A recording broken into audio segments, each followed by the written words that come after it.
Hello, everyone. I am Allie D'Amico. I'm one of the nurse practitioners and director of clinical operations here at MoCo, and we are here for episode 5 of Dr. Scott Answers. And joining us is Dr. McMahon, our medical director here at MoCo, and one of the leading experts in mold toxicity. So, hi, Dr. Scott. Good morning. So we can dive right into it. We look at questions from Reddit and comments from Reddit, and we get an expert opinion. So let's go ahead with question number 1. Mold toxicity treatment, and it looks like we have someone asking about its overlap with long COVID symptoms. So this person says long COVID was actually mold toxicity the whole time. I saw so many conventional medicine doctors who were totally worthless. All they could do was load me up on medications to treat symptoms. Functional medicine actually saved my life. Conventional medicine gave me no explanation for the root cause of my symptoms, but wanted to put me on Dupixent, Xolair at one point, Zyrtec 4 times daily, Montculest or Singulair, Pepcid, cromolyn sodium, and the list goes on. After 4 years of mystery illness, in 2024, I finally found out I had mold toxicity that was triggered by my COVID vaccines in 2021. I very stupidly got the COVID booster in 2022. I remember getting even more sick after that. So we can put that aside, but basically, can we address some of these overlapping symptoms that people have with long COVID, with mold toxicity? We don't even have to get into chronic Lyme or other SIRS diagnoses, but what do you have to say to this person that actually had mold toxicity and thought it was long COVID? That's a good question, Allie, and thanks for hosting today. Back in I think it was December of 2020, or it might even have been October of 2020, when the concept of long COVID was first coming out. I noticed that there was a considerable overlap between the symptoms of long COVID and chronic inflammatory response syndrome, mold toxicity. And at that same time, I was studying post-sepsis syndrome. So this is people that get a bacterial infection, usually bacterial. They get super sick. About half of them die. The other half that live are almost always impaired to some degree afterwards. And it's the same kind of stuff. It's cognitive issues, fatigue, mood problems, muscle aches, bone pains, things like that. And so again, between those three things, long COVID, SIRS, and post-sepsis syndrome, the overlap of symptoms is almost 100%. And as I started contemplating that, I started thinking about the pathophysiology. And the truth is, all three of them are really based on cytokine storms. So what's happening is your immune system comes in contact with a bug. In SIRS, it's actually not even the bug usually. It's fragments of old dead bug, but your immune system recognizes it as though you are being infected. In COVID, it's the COVID virus. In post-sepsis syndrome, it's whatever causes sepsis. And as a result, your immune system just throws the sink or it throws the whole kitchen and the kitchen sink at the problem to try and fix it. But the cytokines, those chemicals of the immune system, they have side effects, and that's where the symptoms come from. And that's why, even though you may have different triggers starting it, you end up having very similar symptoms because it's the same kind of immune pathways and immune really excess overproduction of cytokines that your body used to save your life, but then it has consequences. It spills over. There are some other people that have done some research on this. There's a guy named Dr. Bruce Patterson, who's out on the West Coast, who's looking at also chronic fatigue syndrome and the fibromyalgia, and there's one other inflammatory, post-Lyme disease. Yeah, looking at chronic Lyme disease and looking at the different cytokine signatures that we see. So, for instance, the signature in chronic inflammatory response syndrome is we see that TGF beta 1 is elevated. We see that C4A is elevated. We see that MMP9 is elevated in most of our patients. And so he's looking at these different entities and trying to figure out if there's a way that we can screen and figure out where does Lyme start and mold begin and things like that. So that's exciting. Another study that was published in 20, I think it's 2021 it was published, it might have been 22, by Dr. Shoemaker and Dr. Dorninger and myself, looked at it looked at people who had long, all the people that had COVID. Some went on to have long COVID, some did not go on to have long COVID. And looking at the transcriptomics, or what we call a Gini test, we found that there was evidence for exposure to actinobacteria and endotoxin, which live right along with the molds in your water damaged building. And we found evidence for those in every single person who went from COVID to long COVID. And in the ones that didn't get long COVID, not one of them had that evidence. So the thought there from Dr. Shoemaker is that maybe long COVID is another form of the chronic inflammatory response syndrome. So it's all very interesting. I think that in time and with enough money, we're going to be able to isolate this in such a way that we can figure out which disease it is, or if you have multiple of these diseases. Because right now, our science is not very good at separating them out, because frankly, for things like chronic Lyme syndrome and CFSME, we don't have any biomarkers that tell us you have it or you don't. And so the work that Dr. Patterson is doing, I think, is going to be foundational. Obviously, the work that Dr. Shoemaker has done is foundational also. That I can't wait. I can't wait for that. I hope to be a part of it too. That's a great answer. All right, let's move on to our next question here. Okay, let's look at opening up these detox pathways. So here we go: lymphatic massage, infrared sauna, and jacked up nervous system. I've been struggling with mold and Lyme for several years and only recently diagnosed. I've been changing my diet, taking supplements, binders, drinking lots of water, etc. To facilitate my healing, we recently got a sauna, and so far so good, I think. The last few days I've been watching videos on lymphatic massage, knowing my detox pathways are poor. For the last 2 nights, I've slept maybe 2 hours because my body absolutely rigid with energy buzzing around. Is doing my lymphatic massage releasing more mycotoxins than my body can handle?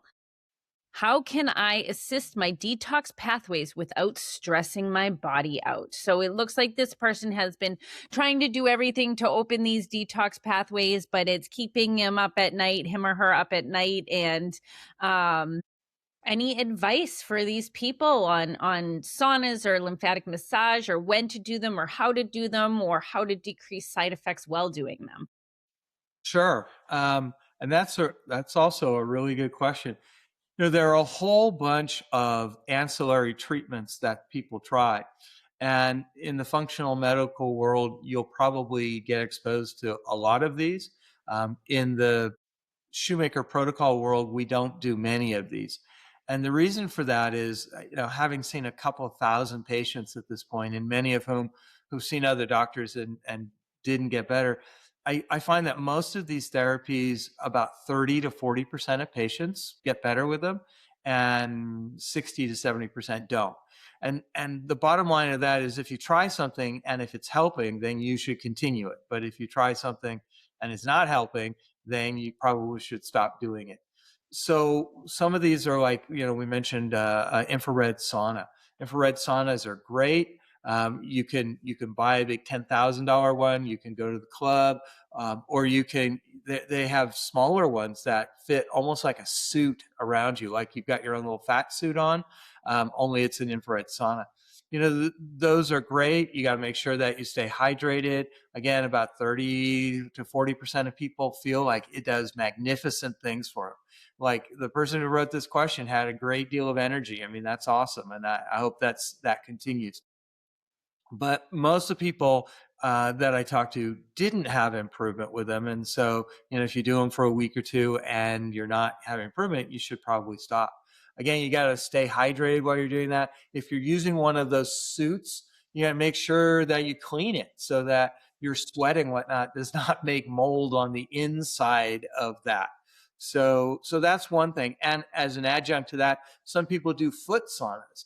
And I read incredible things about foot saunas, and I read where they don't do anything. I mean, certainly the demonstrations I've seen online where the water comes out black and whatnot, it's like, well, that's pretty impressive. Again, my experience is about a third of people say that they really got benefit from doing those, and the rest that I've interviewed say that they really didn't do anything for them at all. And here's, I'm going to segue and then I'll come back to the therapies. Part of the problem here is that the people that are using these different therapies, the doctors, the nurse practitioners, the PAs, the naturopaths and whatnot, sometimes even chiropractors, they're not publishing their results. So, basically all we have is people's opinions. Until you start publishing your results and saying, hey, this was really effective, or you might show that you have the same kind of data that I do. Maybe it only works in about a third of people. It doesn't mean you shouldn't try it, but that's why I don't recommend it to everybody, because it only works in a third of people. I mean, that's really on the same order as placebo. I'm not saying that they're placebos. I'm just saying that they benefit at about the same rate as what they often see as placebo benefit in rigorously done studies. Moving on. Hyperbaric oxygen therapy can be really good, particularly if you're having a lot of headaches, if you're having a lot of cognitive issues. That extra oxygen being pushed in there can really make a benefit for people. They typically go for 30 dives or 60 dives, and they get a lot of benefit from that. But for most of the patients that I took care of when I had a practice who had done this, once they stopped doing the dives, the benefit started to go away. And so it almost came to the point where, like, if you were getting benefit from it, maybe you should buy the machine and have it in your house so that you can continue doing the therapy beyond what insurance pays for.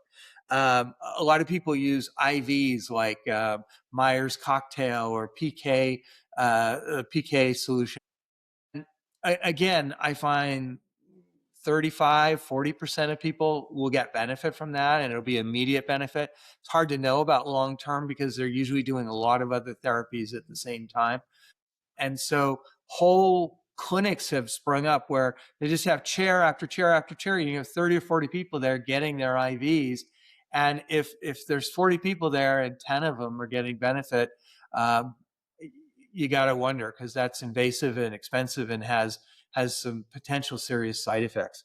I'm looking at my list. Oh yeah, there are lots of different supplements you can use, liver support, renal support, and things like that. And some that are specific for detox pathways. Again, they work in some people. They don't work, in my experience, in most people. And so I'm not against them. And it's another unfortunate trend within functional medicine is oftentimes someone will come for their initial visit. They'll do a whole slew of lab work, which will suggest all sorts of genetic SNPs, single nucleotide polymorphisms, which don't mean you have a disease. If you have one, by the way, it doesn't mean you have a disease. It means you have the potential for a disease. MTHFR is a perfect example of that. You're born with MTHFR, your entire life you don't have any problems with it. And then you turn 40 or so and you start having mold toxicity, and bada bing, all of a sudden your MTHFR starts causing you problems with your demethylation and detoxification. But your whole life it didn't. It was the chronic inflammation that actually triggered the problem. And so my focus is always on the chronic inflammation.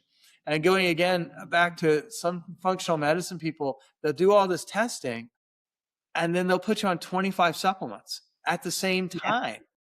And so how do you know what is making you better if you're better? How do you know that there are not interactions that are actually making you worse? And if you are getting worse, which ones are they? And if you're having new side effects, which one of those 25 caused that? I think that there's got to be a better way of doing that, but nonetheless, that's what happens. And so you really don't know what's causing the improvement, or whether it's the whole group of medicines. You really don't know. And so that's, I don't practice in that way, and other people have success with it. That's great. So I think the bottom line of that is if you have supplements or sauna or other kinds of therapies that you know are helping you, then go for it. But I personally don't prescribe any of those except for the HBOT in under certain circumstances. I don't prescribe any of those because the effectiveness rate, in my experience, is not as high. If it was like 70% of people got better, yeah, I'd probably try it in everybody. But if it's not even 50% get better, I don't think it's worth trying on everybody. That's a great answer, and that's I can't tell you how often that question comes up, specifically focused around the MTHFR gene, and, people, they feel awful. They wanna get better, and they wanna get better as soon as possible, so they're constantly messaging in, "What else can I do? What else can I do? What else can I do?" So that was actually really helpful. And I hope a lot of our patients or potential patients see this and can get that answer for you. So thank you. Thank you so much. That was super helpful. Awesome. Well, and they're willing to try anything. And by the time you've tried everything, there's no more money in the bank to take care of the things that you really have to take care of, like the environment. Like the number one most important treatment in somebody who has mold toxicity is getting out of your environment or remediating it so that you're not getting exposed anymore. That is the number one issue.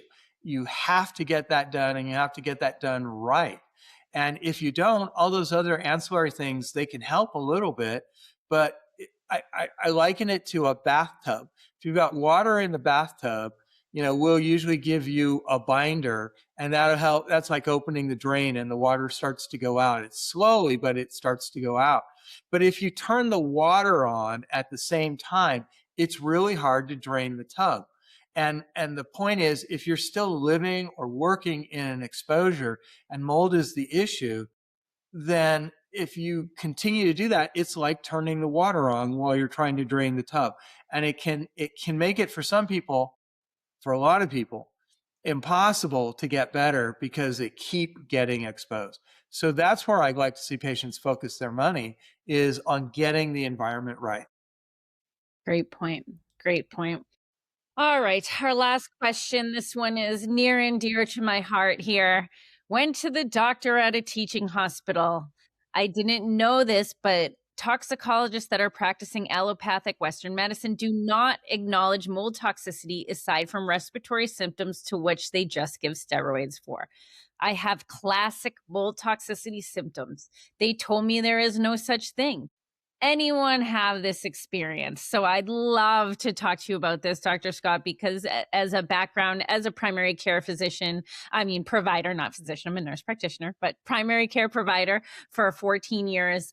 And I can't tell you the amount of patients that came to me suffering from mold toxicity. And it was a completely innocent standpoint from me, but I didn't help them correctly because I wasn't aware of SIRS, mold toxicity, and this whole community existed. So, what do you see right now changing? Um, is there hope for these people and those of us who practice in Western medicine? And what do you see this looking like? And what do you say to this person? Well, Thomas Kuhn in 1962 wrote a book about scientific revolutions. And that's really what we're talking about here, is a whole new mindset, a whole new paradigm about what mold can do. And in that, he talked about how people initially are very resistant. When I say people, I mean doctors, the medical community, very resistant against a paradigm shift, against a new way of doing medicine or a new thought about medicine. And then over time, people start taking some interest in it, and there's more interest, and people start reading about it. And then over time, it becomes so obvious as to, like, well, of course, mold causes all these different problems. And we're somewhere in the middle of that. And there will always be people that continue to naysay for their entire career, and then they die. And eventually those people are gone, and they're replaced by younger people who are more open to it. And to be honest, in my generation, I've been practicing medicine, close to 35 years now.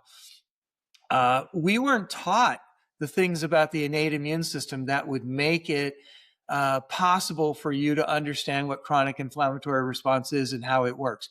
We didn't know those things. At that time, the immunologists were really focusing on the adaptive immune system, on antibody and how that worked. And it wasn't until 15 years I was in practice that we started learning these things about the innate immune system and how they worked and intricacies of them. And so that's one problem. Another problem is there's literally hundreds of articles in the peer-reviewed published literature that show that living or working or going to school in a water-damaged building sets you up for single and multi-system illness. It's an almost consensus of those. The problem is that most of those are published in toxicological journals or in environmental journals. There are literally 10,000 medical journals. I don't know anybody who reads every one of those every month. So if you're just reading JAMA, the Journal of the American Medical Association, or the New England Journal of Medicine, you haven't read about mold yet, okay? Because it hasn't been published in the really big articles. It's been in Lancet, but only one article. So that's happening.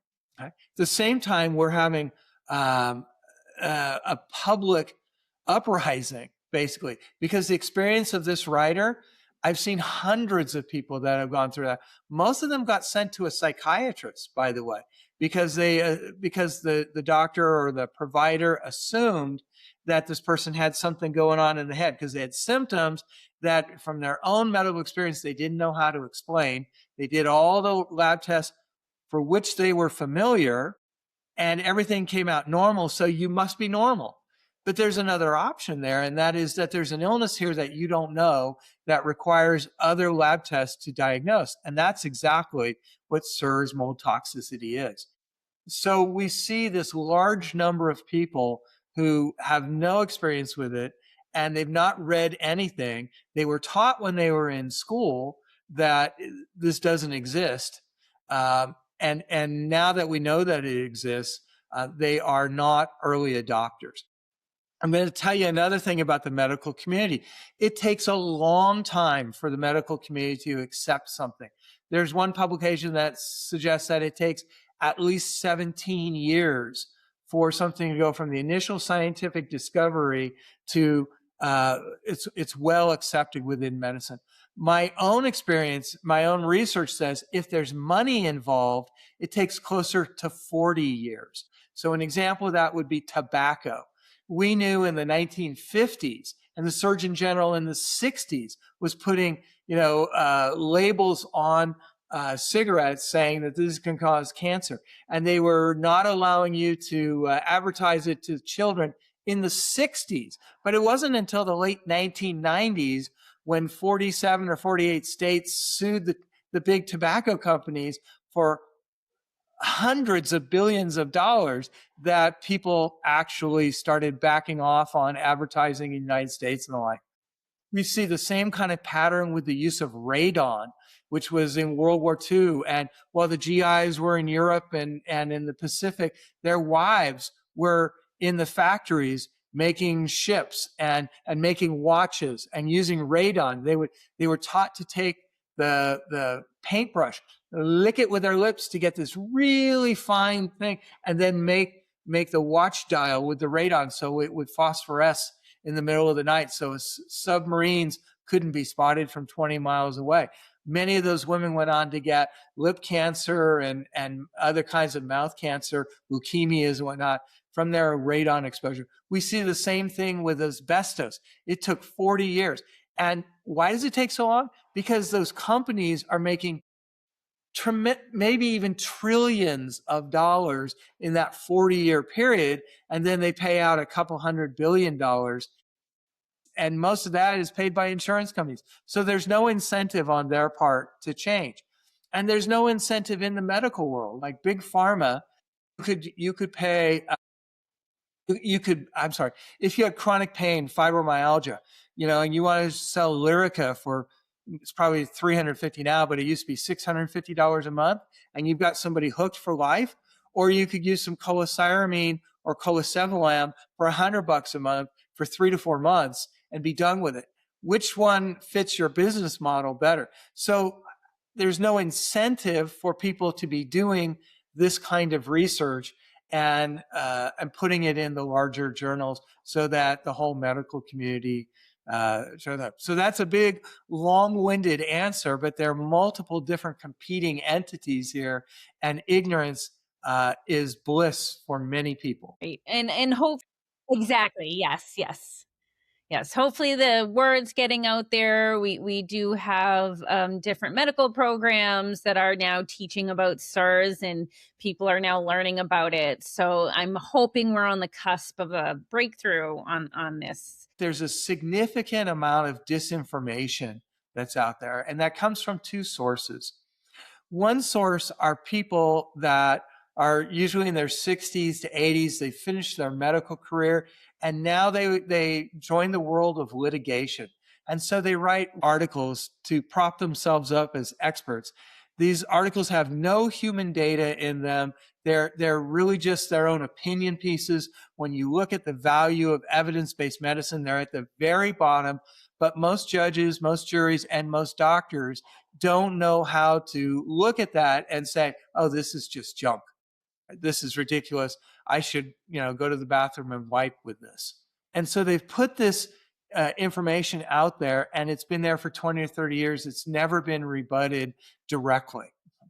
This kind of information is still used in courtroom battles 20, 25 years after it's been published. And it's caused many people to lose lawsuits against landlords who have refused to fix an apartment, and then they got sick as a result of it, as an example. That's one form of disinformation. The second form of disinformation comes from what I was talking about before, and that is providers who are doing different methods, maybe giving 25 supplements, without actually collecting data and publishing it and showing not only themselves, but the entire world, hey, this works, or hey, this doesn't work. Either one is science. That's how you promote the science. That's how other doctors and providers are going to get the information, is when we actually publish and publish and publish till there's a point where there's so much literature you can no longer deny it, or you can be a naysayer until you die. But now you're in the minority because there's so much data. And the fact that so many of these people don't publish. I mean, I'm a clinician. I worked in my own office, but I have 16 publications. 16 is not that many, but it's 16 more than almost everybody I know in this field. And that is a tragedy. We could have pushed this forward decades ago if more people would take the time and effort to actually show what they're finding in their clinics. Yeah, very great point. I know we could talk forever on this, but I know we're hitting our time limit. So thank you very much. And if you are one of those people out there that are finding that experience that this Reddit user had, moldco.com, come and see us, and we're here to help you. And we just want to make as many people better and spread the word as much as we can. So thank you so much for your time, Dr. Scott. We really appreciate you. And I hope everyone out there enjoyed episode 5 of Dr. Scott Answers. Thanks, Allie.